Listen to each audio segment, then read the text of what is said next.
Ok. Y ya, y te doy la palabra. Ok, bueno, buenas tardes a todos. Muchas gracias por asistir al seminario, el primer seminario del año, el primer seminario del MSTP de este año y el primer seminario del Diplomado en Programación.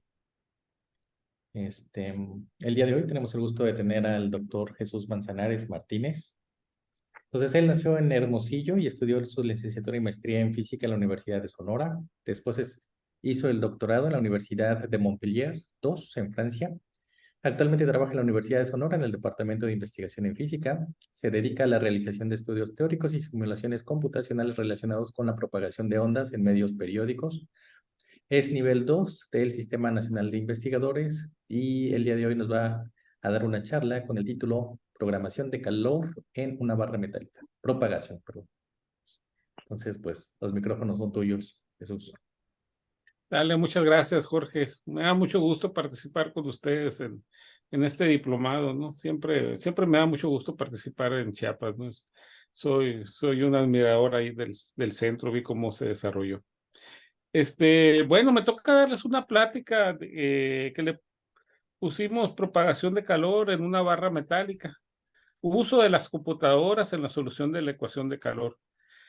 La propagación de calor en una barra metálica es un problema que estamos analizando con mucho detalle desde el punto de vista experimental, sobre todo, porque estamos aprendiendo mucho y tenemos varios modelos de conducción de calor que estamos entendiendo, oscilaciones térmicas y soluciones analíticas y también nuestras soluciones computacionales, ¿no?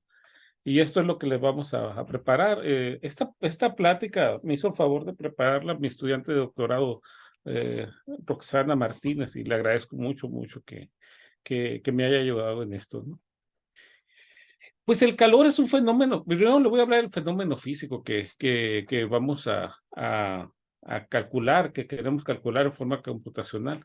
El fenómeno físico de la conducción de calor es un fenómeno muy interesante, ¿no? Porque son experiencias que nosotros tenemos en la vida diaria, ¿no? Todos tenemos calor, pero cuando uno se pone a analizar cómo se puede poner a uno a estudiar el calor de una forma cuantitativa y lo empieza a ver uno en ciencia, aprende mucho de cómo interpretar el mundo de una forma que pueda ser medible, ¿no? Y entonces es sorprendente entender que la naturaleza puede ser descrita por medio de leyes o ecuaciones, ¿no? Por ejemplo, en el estudio de la termodinámica, ¿no? Aprendemos que cuando tenemos un objeto caliente y un objeto frío, al ponerlos en contacto térmico, llegamos a un equilibrio térmico que implica que tengamos la misma temperatura, ¿no? Esta es la temperatura, es la variable que nosotros queremos calcular, ¿no? Esta variable de temperatura puede tener una explicación microscópica. Feynman dijo que una de las ideas más importantes de la humanidad, que si hay un colapso en la humanidad y que qué le queremos decir a la siguiente generación, y nomás tuviéramos una frase, sería la materia está compuesta de átomos. Entonces, tratar de explicar las cosas por medio de átomos nos ayuda mucho a entender los procesos físicos.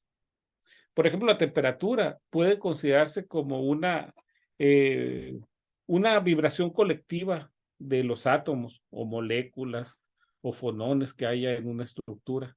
Entonces, a mayor vibración tenemos mayor temperatura. Y con esa sola idea podemos describir muchas cosas. Por ejemplo, cómo se propaga la, el calor, que es una vibración colectiva de en un lugar donde está vibrando mucho a un lugar donde no está vibrando. Si consideramos que de alguna manera se difunden esos vibradores, podemos entender el fenómeno de equilibrio térmico de un punto de vista pues microscópico, ¿no? Los mecanismos de transferencia de calor pues son varios, ¿no? Convección, conducción, radiación, y todos los experimentamos en nuestra vida diaria, fenómenos normales como, por ejemplo, hervir agua, ¿no?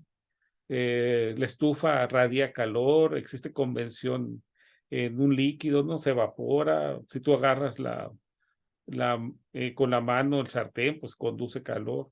Los fenómenos de calor están muy metidos en nuestra vida diaria y es muy importante entender cómo es la propagación de calor, porque tecnológicamente ahorita es un factor limitante de la evolución del cómputo de alto rendimiento o los procesadores que tenemos. El manejo de calor es lo que hace ineficiente los procesadores. Entonces, el talón de Aquiles para mejorar nuestro cómputo es el manejo del calor. Y resulta ser que estamos aprendiendo cosas sorprendentes del calor que no solamente tiene que difundirse, ¿no? Sino que se puede comportar de otro tipo de maneras que nunca habíamos visto, ¿no? En particular, podría comportarse como una onda y eso puede sorprendernos bastante en el futuro, ¿no? Eh, bueno, la importancia de la transferencia de calor la podemos ver, por ejemplo, en el estudio del clima, ¿no? En el clima tenemos ciclos de agua, por ejemplo, o tenemos flujos de, de, de agua en la atmósfera o ¿cómo se llama? Presiones en el aire, ¿no? Todas esas cosas son cosas que son importantes estudiar pues para predecir el clima.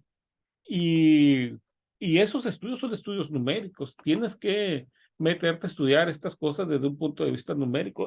No tenemos ecuaciones analíticas para resolver eso. Esto tiene que ser calculado con cómputo de alto rendimiento. Eh, el entendimiento del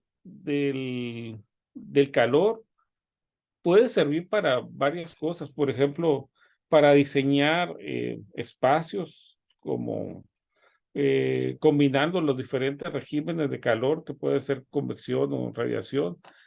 Entender el calor te puede salvar la vida en un cierto fenómeno de desastre, ¿no? Por ejemplo, en un incendio. Y no sé muy bien por qué están estos superhéroes aquí. Creo que la idea era que, conociendo las leyes físicas, hasta podrías vencer a los superhéroes que están relacionados con el calor. Bueno, el calor se necesita resolver en forma numérica porque hay mucha investigación de nanotecnología o materiales que están relacionados con entender los fenómenos de calor para diferentes aplicaciones, por ejemplo, en el diseño de textiles que sean más eficientes, que logran mantener fresco a la persona, ¿no? Y pues sensores, ¿no? Que pueden hacer eh, que pueden tener diferentes funciones. Eh, el calor, entender el calor de una forma específica es muy importante porque, por ejemplo, nos puede servir, aquí donde está la ratita, para lograr calentar cosas de forma selectiva y, por ejemplo, destruir tumores, ¿no? Y no destruir a toda la rata, ¿no? Eh, mm, este tipo de estudios tienen que ser realizados de forma numérica para, pues para tener aplicaciones prácticas, ¿no? Bueno, entonces el outline de la presentación, pues empezamos con una introducción y antecedentes de la importancia de la transferencia de calor. A continuación diremos objetivos, ecuación de calor, nuestro método numérico, el método de diferencias finitas en el dominio del tiempo y resultados. Eh, el objetivo que planteamos es estudiar el fenómeno de conducción de calor en una barra, que inicialmente está a una temperatura mayor a cero y los extremos se ponen a temperaturas frías. Ese fenómeno físico se puede explicar por medio de una ecuación diferencial, que es la forma tradicional, o por un algoritmo computacional, como es lo que vamos a ver. Los fenómenos de calor se describen, siempre lo describimos en física, las cosas, por medio de ecuaciones diferenciales. Las ecuaciones diferenciales usualmente son fruto de una observación empírica de la naturaleza. Entonces, por ejemplo, una ley que se llama la ley de Fourier define que el flujo de calor está relacionado con una variación en temperatura entre dos puntos. Otra ecuación que se observa en los fenómenos térmicos es la conservación de la energía, que se deduce fácilmente, ¿no? Pero bueno, les puse las cuentitas porque hay gente que le gusta ver cuentas, ¿no? Y empezar a pensar o en imaginarse, ¿no? ¿Qué serían estas cosas, ¿no? Entonces, las pongo aquí como motivación. Eh, la, el flujo de calor eh, es hijo de dos observaciones experimentales, dos ecuaciones diferenciales, que aparte del flujo de Fourier, es la conservación de energía que se escribe de esta manera, y juntas, dos ecuaciones diferenciales de primer orden crean una ecuación diferencial de segundo orden, eh, que es la ecuación de calor. Esta es una ecuación para la temperatura. Usualmente, nosotros estamos entrenados en física a resolver ecuaciones diferenciales con cálculo diferencial integral. Y llevamos muchos métodos matemáticos en la licenciatura en física para resolver este tipo de ecuaciones de segundo orden, que son pues, parecidos al problema de Sturm-Liouville. Este no es. Y, y aprendemos muchas técnicas de cálculo, ¿no? Pero existe otra perspectiva para resolver los problemas. Bueno, es lo que vamos a ver. Entonces, el problema que vamos a analizar en este caso es el problema de enfriamiento de una barra metálica. Una barra que está a una cierta temperatura T0 y sujeta a condiciones de frontera, a foco frío y foco caliente, de tal manera que la temperatura llega a un equilibrio térmico que está aquí. Este es el esquemático del sistema que vamos a analizar. Bueno, esta es la forma tradicional de resolver el problema. Parece complicado, pero pues en realidad no es cuando uno le dedica un poco de tiempo, ¿no? Nosotros aprendemos en la licenciatura que una ecuación diferencial como esta se puede plantear por medio de procesos matemáticos a tener una solución como esta, que esto es una solución analítica. Miren, esto es temperatura. La temperatura es una función del espacio y del tiempo. Entonces, para cada punto del espacio, aquí está en el eje X el espacio y en el eje Y el tiempo.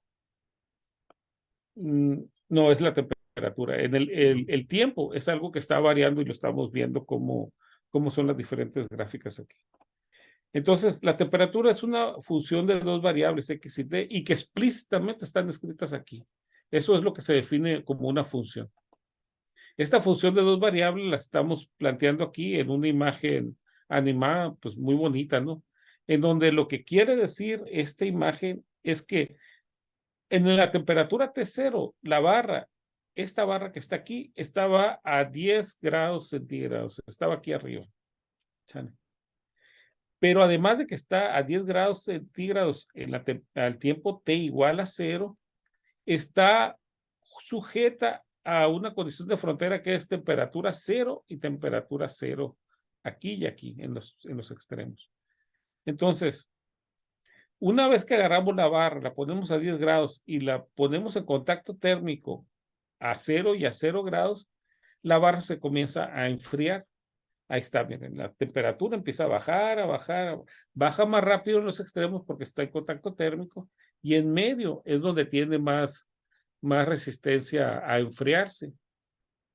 Pero pues paso a paso va manteniéndose, va bajando la temperatura hasta que finalmente va a llegar a 0, ¿no?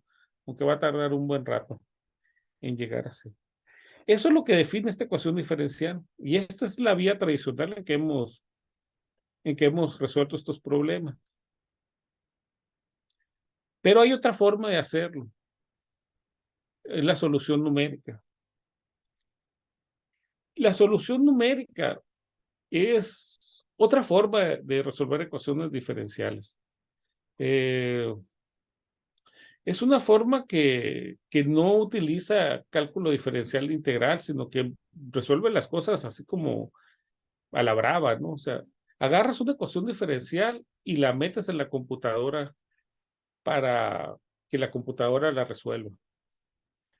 Cambias esta idea de cálculo por algo que se llama algoritmo computacional. Es realmente muy extraño para uno, porque después de haber tenido una larga educación en métodos matemáticos, que uno llegue a decir que el mismo problema lo vas a resolver de forma numérica es bien contraintuitivo, ¿no? Aparte son otro tipo de técnicas, ¿no? Y uno batalla bastante para empezar a procesar que es una forma diferente de resolver problemas. Y uno se podría pensar, bueno, ¿para qué resuelvo las cosas de otra forma si ya las sé resolver de una forma, ¿no? Bueno, lo que pasa es que, por ejemplo, esta barra que está aquí, esta es una solución para un sistema homogéneo, ¿no?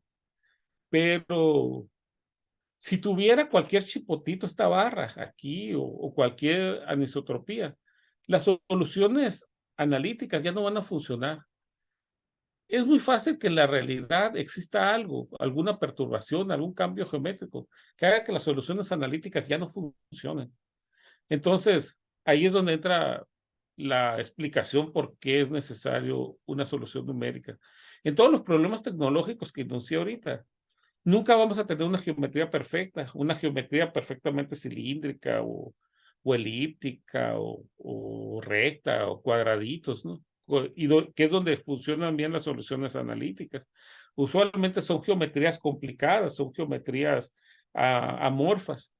En esas geometrías no se puede tener soluciones analíticas, se necesitan soluciones numéricas. Entonces, por eso las soluciones numéricas son importantes, ¿no? Entonces, pues hay que aprender una nueva forma de entender cómo se resuelven las ecuaciones diferenciales. Entonces, pues no hay más que a pasitos, ¿no? Por ejemplo, esta fórmula, a mí me sorprendió que la pusiera Roxana, porque esto es una demostración visual de una serie de Taylor, eh, eh, pues, pues visualmente, es una demostración visual de cómo puedes describir una función f de x en términos de pedacitos, ¿no? Y ir viendo cómo puedes describir toda la función en términos de que le vas añadiendo cada vez más pedacitos de incremento. Y bueno, el mensaje principal de esta charla sería cómo cambiar una ecuación de ecuación diferencial a una ecuación de diferencias finitas. ¿Por qué? Porque la ecuación diferencial no la puedes meter en la computadora en un algoritmo sencillo, digamos. Pero las diferencias finitas sí, porque las diferencias finitas son sumas y restas. Y las sumas y restas de cosas se pueden programar muy fácilmente. Entonces lo que necesitamos es cambiar de sombrero. No vamos a utilizar cálculo, vamos a utilizar sumas y restas. Para eso necesitamos cambiar las derivadas en diferencias finitas. Entonces, por ejemplo, una función así en serie de Taylor se expandería de esta manera y nosotros podemos escribir la derivada f' de x que está aquí en términos de diferencias finitas de la función. Y esto cambia bastante hay varias formas de escribir las derivadas en, en forward, backward y central difference. Sí, estas son las que están ilustradas aquí. Pero el mensaje es que la ecuación diferencial que está aquí, nosotros la podemos describir en términos de lugares discretos que están acá. Y estos lugares discretos van a estar relacionados por medio de una relación de elementos finitos que vamos a ver a continuación. Miren, la parte que está aquí de la derivada con respecto del tiempo, nosotros la podemos aproximar por medio de unas diferencias finitas en el superíndice, que es J más 1 J, y el I es el espacio. Entonces, estas dos puntos que están aquí, que son las variaciones en el tiempo, están ilustradas en esta malla en azul con este J más 1 y J. Esto está curioso. O sea, y de aquí se ve un poco cuál es la idea del algoritmo computacional. Si uno tiene distribuciones en el espacio, en X, y tiene una evolución en el tiempo, uno podría pensar que los pasos en el tiempo estarían relacionados con los pasos anteriores en el paso, en los puntos de la malla que son inferiores a este, por ejemplo, ¿no? Entonces, el J más 1 aquí está relacionado con el J. Y en el espacio, esta segunda derivada se expande de tal manera que son estos lugares azules, pero no están en vertical, sino están en horizontal, que definen diferencias finitas espaciales. Entonces, esta que está aquí es la ecuación diferencial en términos de cálculo diferencial, a donde le aplicamos nuestros métodos. Y esta que está aquí es la ecuación de diferencias finitas. Entonces, son dos perspectivas para resolver la misma ecuación. Y poco a poco uno le toma más cariño a esta forma en diferencias finitas, porque uno sabe que puede ser más útil para estudiar geometrías amorfas, ¿no? Cuesta bastante trabajo empezar a tener una intuición de una ecuación diferencial en términos de diferencias finitas, pero es bastante gratificante lo que uno puede hacer con esto, ¿no? O sea, no tienes limitaciones de geometrías, como lo tienes en las soluciones que puedes llegar con cálculo diferencial. Entonces, por ejemplo, esta ecuación que está aquí en diferencias finitas se puede escribir en términos de un algoritmo computacional, que es el que está acá. Y este algoritmo computacional se ilustra de la siguiente manera. El azul que está aquí, phi j más 1, es el azul que está acá, que es el punto más evolucionado en el tiempo, que es el superíndice j más 1. Y este es hijo, el azul, de los tres pasos amarillitos que están acá y que están en el espacio J y que están en la malla I menos 1 y I más 1. Entonces, de alguna manera el mensaje es, de la ecuación diferencial yo logro escribir diferencias finitas. Y la idea es que las voy a acomodar de tal manera que el punto en el tiempo más adelantado que está aquí dependa de los puntos anteriores, que son los que están acá. Entonces, eso me va a establecer una evolución siempre, porque en forma recursiva, cuando yo esté resolviendo en el tiempo, cada vez me voy a ir conociendo los puntos más adelante en términos de los tiempos que acabo de calcular. Y computacionalmente esto es bien fácil de implementar, ¿no? Y miren, aquí tenemos esta gráfica que creo que es la superposición de la solución analítica y la solución numérica. Sí, sí es la superposición.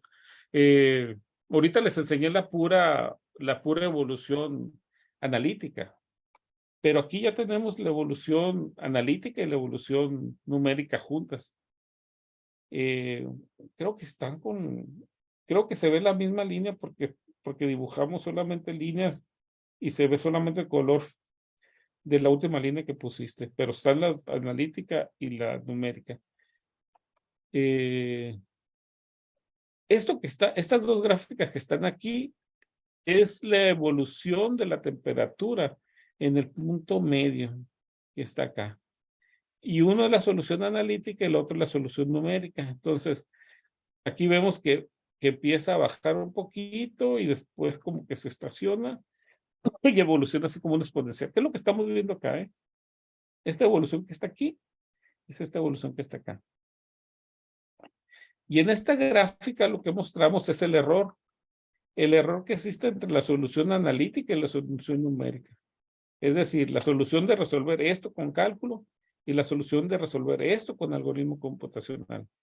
Y vemos que pues pegan pues muy bien, ¿no? O sea, el error es digamos mínimo, ¿no? Si uno no se pone exigente, ¿no? O sea, se está describiendo lo mismo, ¿no? Entonces, pues no sé, eh, a, probablemente a uno habrá personas que se le paren las antenas de decir que yo puedo resolver muchas cosas con diferencias finitas, geometrías extrañas, y no necesitar resolver cosas con técnicas de cálculo diferencial integral, ¿no? Sino con algoritmos computacionales, pues que tienen su belleza, ¿no? Y también su flexibilidad, ¿no? En la teoría de conducción de calor, eh, hay geometrías que de volada se vuelven bien difíciles de resolver, ¿no? O condiciones de frontera que son bien difíciles de implementar cuando uno está resolviendo esta ecuación de difusión o ecuaciones más complicadas de transporte de calor. Pero cuando uno logra cascarear cómo cambiar la ecuación diferencial, la ecuación en diferencias finitas, es muy fácil que puedas describir una evolución temporal en términos de un algoritmo computacional. Entonces se vuelve algo muy atractivo, ¿no? Tener una herramienta que resuelva muchas ecuaciones diferenciales de forma computacional, ¿no? Que es exactamente lo que están ustedes llevando ahorita en el taller, ¿no? Técnicas de cómputo, ¿no? Para calcular, pues esta aplicación de calcular en diferencias finitas es algo que se está publicando muchísimo, ¿no? Y la idea central es esto, cambiar de ecuaciones diferenciales a ecuaciones en diferencias finitas para resolver muchos problemas tecnológicos que existen, ¿no? Y bueno, esto me parece un problema bastante sencillo. Solamente, pues, quiero poner como final eh, una aventura que hemos tenido con la barra. La barra es un sistema que hemos analizado mucho. Miren, hay un artículo de divulgación, pues reciente del 2014 en la American Journal of Physics, donde analizaron la variación de ondas de temperatura. Eso de que hay oscilaciones de temperatura está medio raro, pero es un fenómeno muy interesante que puede ocurrir si tienes una fuente oscilatoria en un extremo. Entonces, ellos describieron un experimento en donde, pues, efectivamente se medían las oscilaciones. Se supone que esta revista American Journal of Physics es para estudiantes de licenciatura y todo lo que viene ahí es fácil de calcular o fácil de hacer en el experimento. Y bueno, en la pandemia, pues había mucho tiempo libre y yo me propuse hacer este experimento, sí, pues en realidad sin saber casi nada de electrónica, ¿no? Y bueno, lo implementamos, esta es la barra, y en esta barra, pues vimos también nosotros nuestras oscilaciones de temperatura de la misma forma que vienen aquí, un experimento muy similar, lo hicimos con Arduino. Y, y pues tenemos mucha ilusión de resolver diferentes tipos de problemas donde las diferencias finitas nos van a ayudar a resolver diferentes tipos de configuraciones, por ejemplo, propagación de pulsos en estos medios, ¿no? Y bueno, pues hasta aquí mi charla. No sé si tengan alguna pregunta.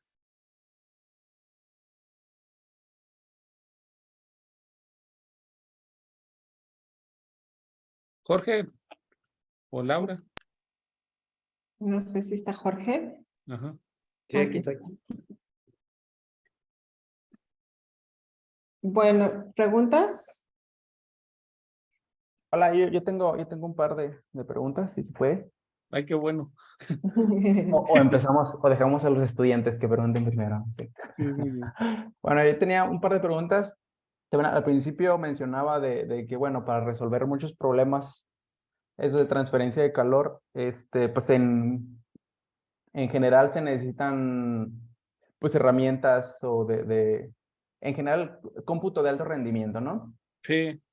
Cuando habla ahí de cómputo de alto rendimiento, yo para dimensionar un poquito, ¿qué tanto poder computacional estaríamos hablando en ese tipo de problemas? Mira, lo más importante es desarrollar la intuición. Y cuando tratas de desarrollar la intuición, las computadoras personales son suficientes, ¿eh? Ok.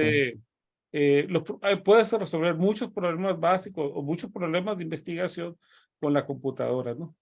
Ahora bien, cuando resuelves problemas en 2D, pues sí te empieza a exigir un poquito y en 3D bastante, ¿no? O sea, de alguna manera, un problema realista, por ejemplo, esta cosa que está ahí, que dices tú, le voy a meter este sistemita a la computadora, pues ya está en 3D y con una malla y rápida, es más, o el puro tubito que está aquí, tienes que hacer unas mallas que sí implican bastante, ¿no? De cómputo. Pero ahorita hay mucho cómputo, hasta aquí en cualquier universidad, y las técnicas para resolver cómputo de alto rendimiento son fáciles de aprender, ¿eh? Tú puedes resolver con muchos procesadores, hacer programación MPI. Nosotros hemos hecho y es divertido, ¿no? Correr varias computadoras al mismo tiempo y eso. Sí, rápidamente se puede complicar cuando te vas a sistemas 2D o 3D o cualquier cosa realista, pero no creas que es complicado. Ok, ok, ok. Es técnicas divertidas. MPI es Mesa Parallel Interface, creo que ya hay otra técnica. Pero haz de cuenta que puedes cabalgar en 10 caballos al mismo tiempo, ¿no? 10 procesadores o 20 o 50, ¿no? Y sí, entiendes de alguna manera a parceliar, ¿me entiendes? O sea, hacer parcelas, que la misma parcela sea un pedacito de la malla y te vas uniendo mallas, así como parceleando, ¿no? Y rápidamente escalas a necesidades de cómputo bastante grandes, sobre todo es en la memoria RAM que esto Ujú, radica, sí. ¿no? Entonces, pero para empezar a cascarear, no, la laptop es suficiente y el desarrollo intuitivo que uno tiene es muy bueno con problemas sencillos. Ok, ok. Y otra pregunta, bueno, que no me quedó muy claro, es de cuando también hablaba de que, bueno, cuando una barra de metal, por ejemplo, ya Ujú. empieza a tener unas geometrías o como un chipote, ¿no? Digamos, cosas por el estilo, o sea, que ya no tenemos una geometría perfecta. Ah, Esa ya, sí. en principio, ¿cómo también computacionalmente, bueno, algorítmicamente, cómo se incluyen como esas deformaciones? ¿También simplemente con condiciones de frontera se implementan en el problema o cómo suele ser ahí la técnica? Sí, bueno, pues numéricamente, digamos con cálculo diferencial integral, si le metes aquí un chipote, sí vas a tener que ser cuidadoso en buscar una nueva base, ¿no? Para poner aquí y otra nueva base acá. Pero realmente las anisotropías espaciales son muy fáciles bueno, es más, mira, una anisotropía espacial. Le metemos aquí un pedacito de otro material. Haz de cuenta que este es aluminio y aquí le metemos cobre. Cuando lo hacemos en forma analítica, puta, pues ya batallamos un montón en condiciones de frontera y la expresión se vuelve así, de estas tres ecuaciones diferenciales acopladas, ¿no? Pero con el FDTD, puta, es facilísimo meterle que existe aquí otro material, ¿no? Y por ejemplo, meterle la posibilidad de una multicapa. Es muy fácil meterla en el algoritmo, ¿no? O sea, y Ok. esa sería una anisotropía, pues. Diferentes materiales aquí. Esos, en el algoritmo computacional, es facilísimo, porque, por ejemplo, se ve aquí en esta ecuación, mira, tenemos la ecuación diferencial contra esta, ¿no? Aquí siempre tienes que resolver un problema de condiciones de frontera pues de Neumann o de Dirichlet y cada vez que metes un material, pues órale, las condiciones de frontera. Y se vuelve un procedimiento bien straightforward, pero tardado. Pero aquí, esta ρ, CB y KB son funciones de la posición, o sea, de la I. Y solamente es meter esa información en estas Ok, ok, vale, vale. variables, Iñacas, la geometría que quieras, ¿no? O sea, Vale, vale, ya. la que tú Entiendo. quieras, ¿me entiendes? Cualquier tipo de... Lo hemos hecho y es medio mágico, ¿eh? O sea, dices, qué rápido es complicar las cosas para FDTD y analíticamente nos cuesta, ¿no? Pero vamos en los dos caballos, vamos resolviendo mucho de las dos formas, ¿no? Para estar seguro de nuestros resultados. Vale, vale, ya lo tengo mucho más claro. Muchas Ándale, gracias. muy bien. Gracias por la pregunta. ¿Otras preguntas? Bueno, yo tengo una pregunta.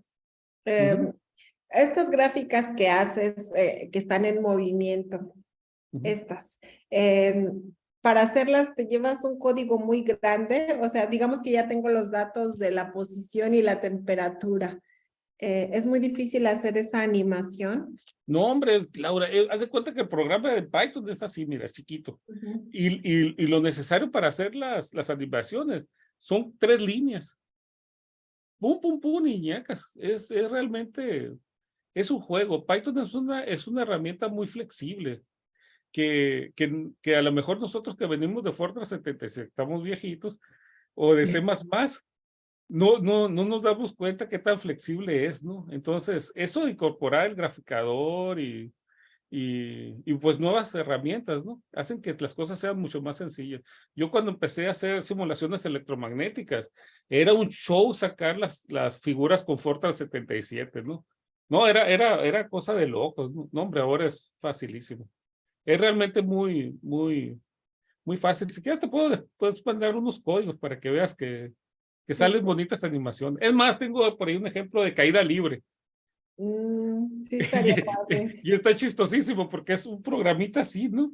Y uno dice, caramba, ¿cómo me hubiera gustado saber esto cuando estaba morro, ¿no? Porque habemos gente que, por ejemplo, yo, pues, yo necesito ver muchas veces las cosas así para entenderlas mejor, ¿no? Y a mí me sirve mucho ver las soluciones animadas para Mm, poder entender los fenómenos que yo estoy persiguiendo, ¿no? Es el tipo de chamba que a mí me gusta hacer, ¿no? muchas gracias. Sí. ¿Más preguntas? Las preguntas las pueden poner también en el chat, si quisieran.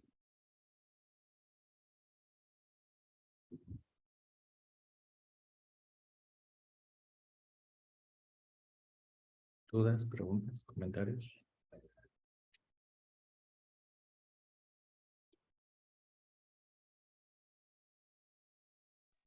Yo tengo otra pregunta en lo que se animan los chicos. Ujú.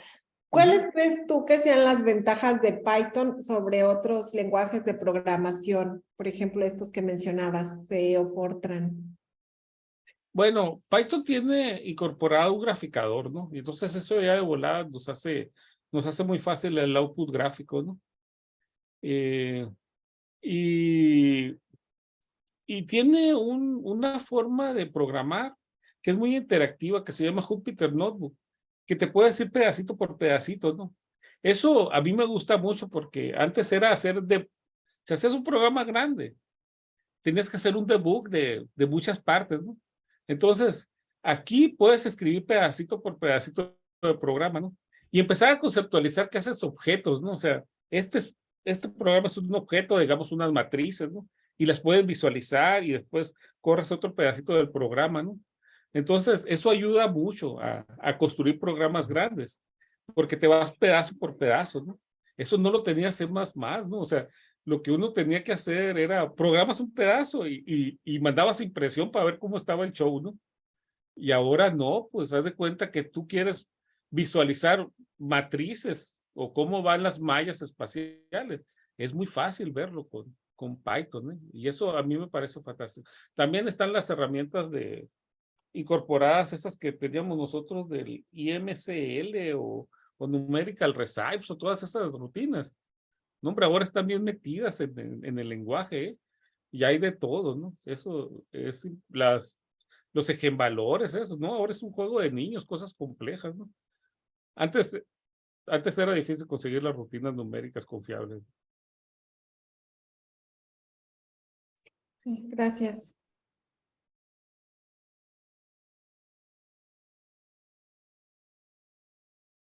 Los chicos del diplomado, dudas, preguntas.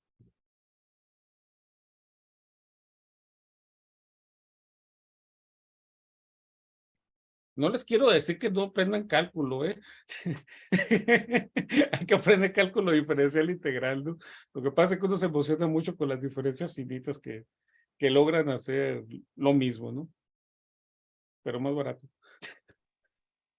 Una pregunta. Sí. Y por ejemplo, para visualizar los datos de la transferencia de calor en una gráfica, sino como si fuera en la barra, bueno, en una geometría, ¿también Python lo puede hacer? Por ejemplo, tener la barrita y ahí se vea más y o el menos calor, sí, sí se puede, sí. Ya sé lo que quieres hacer. Haz de cuenta que poner así como una barra dimensional y poner colorcitos, ¿no? Ajá. No, Sí, sí sí, se sí. puede, sí. No, te puedes hacer como Steven Spielberg, así de hacer animaciones. Es muy fácil ahora hacer eso. Fíjate que a mí se me ocurrió hacer eso, ¿eh? Pero hay tantas cosas por hacer que bueno. Pero estaría muy padre hacer una gráfica de colores, ¿no? ¿Y ustedes, en qué otros programas han utilizado? Acá donde estaba estudiando, un tiempo usamos un programa que se llama COMSOL, Multiphysics, y ya venían ahí las rutinas para todos estos cálculos, pero pues era de paga. Y no, pues era... No, nos pirateamos la licencia, pero nunca nos animamos a hacerlo en Python porque pues nos daba miedito el código. ¿Han utilizado algo así, algún tipo de software CAD para hacer las Jamás en la vida geometrías? utilizaré COPSOL. Yo, o sea, soy muy anti software comprado, ¿no? O sea, aquí no, aquí todo lo hacemos aquí a mano, no somos artesanales. Sí, de todo, o sea, el chiste es aprender a programar, ¿no? A simular la naturaleza. O sea, somos físicos, no estamos en una industria, ¿no? O sea, nosotros queremos aprender a describir la naturaleza con una herramienta computacional. Para eso programamos, ¿no? Eso de usar un software a mí no me gusta. Es más, es algo que yo hice entre muchas cosas que hice en el doctorado y yo aprendí que usar software era algo que yo no quería hacer en mi vida, ¿no? A mí lo que me gusta es hacer mis programas, ¿no? Entonces, a veces te tienes que ir a sistemas más sencillos donde tú puedas que tus programas sean valiosos, ¿no? Los que tú puedas hacer, ¿no? Y ya te das cuenta de cómo puedes ir escalando, ¿no? Encuentras estrategias de encontrar problemas pertinentes en la literatura, en donde tus programas son válidos para hacer publicaciones, si encuentras la manera de describir algún tipo de material, ¿no? O algún tipo de geometría, ¿no? Pero de entrada, utilizar software es algo que yo no hago, ¿no? Sí, para que está caro, ¿no? Aparte no nos pagan nada, aquí todo es gratis, ¿eh? Sí, está cariñoso. Sí, Y gracias. dale, gracias, Luz. ¿Más dudas o preguntas?